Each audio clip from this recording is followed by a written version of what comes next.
بسم اللہ الرحمن الرحیم۔ میرے بھائیو، ہر بندہ چاہتا ہے کہ میری بیٹی کو طلاق نہ ہو جائے اور میری بہو میرے ساتھ لڑے نہ، میری بےعزتی نہ کرے، میری بھی خدمت کرے اور اپنے خاوند کو بھی اس کی بھی خدمت کرے۔ تو اس کے لیے میرے بھائیو، مولانا رومی رحمۃ اللہ علیہ نے 4 مشورے دیے، اپنے بچے کو وصیت کی ہے کہ بھائی 4 چیزوں کو دیکھ لو پھر رشتہ کرو۔ اگر یہ 4 چیزیں پائے گئے تو کبھی آپ کی بیٹی کو طلاق نہ ہو جائے گی، کبھی آپ کی بہو ایسے نہیں کہ وہ آپ کے ساتھ بھی لڑے گا اور آپ کے بچے کو بھی آپ سے دور کر دے گا، کبھی ایسے نہیں ہو جائے گا اگر ہم نے مولانا رومی رحمۃ اللہ علیہ کی اس 4 باتوں پہ عمل کر دیا ہے۔ دیکھو، یہ رشتہ ایک ایسی چیز ہے کہ یہ پھر نہ ختم ہونے والی چیز ہے۔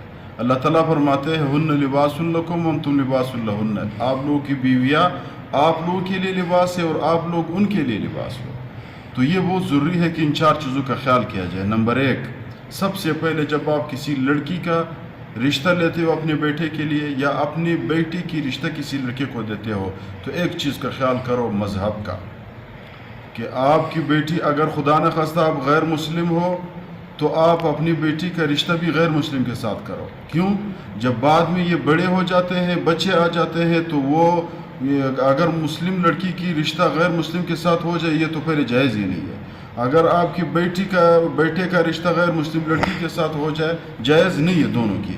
لیکن پھر بھی ایک چیز اس میں ہوتا ہے، وہ یہ ہوتا ہے کہ جب بچے بڑے ہو جائے تو ایک والدہ کہتی ہے یہ مندر جائے گی، والدہ کہتی ہے گرجا گھر جائے گی، والد اس کو کہتا ہے کہ نہیں مسجد جائے گی، تو یہ پھر آپس میں لڑائی کا سبب بن جاتا ہے۔ پہلے دونوں کو ایک مذہب ہونی چاہیے۔ دوسرا جو اہم نکتہ ہے، رشتے، جس گھر میں آپ رشتے کرتے ہو اس کی سابقہ رشتوں کو دیکھو۔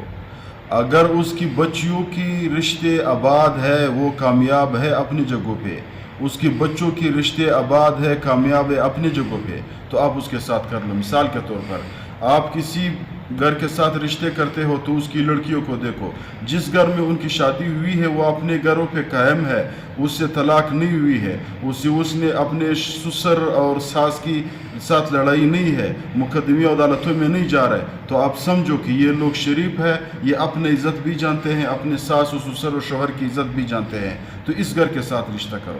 اگر اس گھر میں ایسے ہے کہ لڑکی کی شادی ہوئی ہے، وہ لڑکا علیحدہ ہے، باپ اس کے علیحدہ ہے، ماں اس کے علیحدہ ہے، تو کبھی کدھر کبھی کے عدالتوں کے چکرے لگا رہے، تو اس گھر کی شادی بالکل نہ کرو۔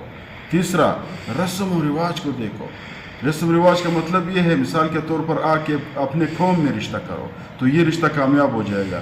اگر ایک بندہ پاکستان کا ہے، وہ ایک امریکے والے بندے کے ساتھ، لڑکی کے ساتھ رشتہ کر لیتا ہے، تو امریکے والے کے لوگ اس کے علیحدہ رسم و رواج ہے، اس کا کھانا پینا علیحدہ ہے، پاکستان والوں کا علیحدہ رسم و رواج ہے، اس کا کھانا پینا علیحدہ ہے، تو ہر چیز پہ جب بعد میں یہ آ جائے گی تو ہر چیز پہ اس کی لڑائی ہوگی۔ وہ کہتی ہے میں امریکہ میں رہوں گی، یہ کہتی ہے میں پاکستان میں رہوں گا، تو آپس میں یہ رشتے کامیاب نہیں ہوتے۔ ان چیزوں کا خیال کرے۔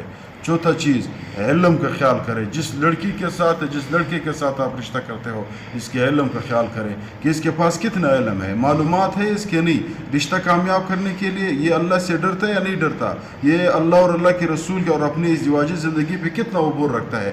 اگر بعد میں یعنی دنیائی تعلیم بھی ہو، اخروی تعلیم بھی ہو، دینی تعلیم بھی ہو، دنیائی بھی ہو، دونوں ضروری ہے، کیونکہ دینی تعلیم آپ کی رشتہ کامیاب کرنے کے لیے ضروری ہے اور دنیاوی تعلیم آپ کے بچوں کے مستقبل کے لیے ضروری ہے۔ یہ 4 چیزیں اگر مولانا رومی رحمۃ اللہ علیہ فرماتے ہیں جس لڑکے میں یا لڑکی میں موجود ہو تو اس کے ساتھ رشتہ کرو، ورنہ پھر افسوس کرو گے بعد میں۔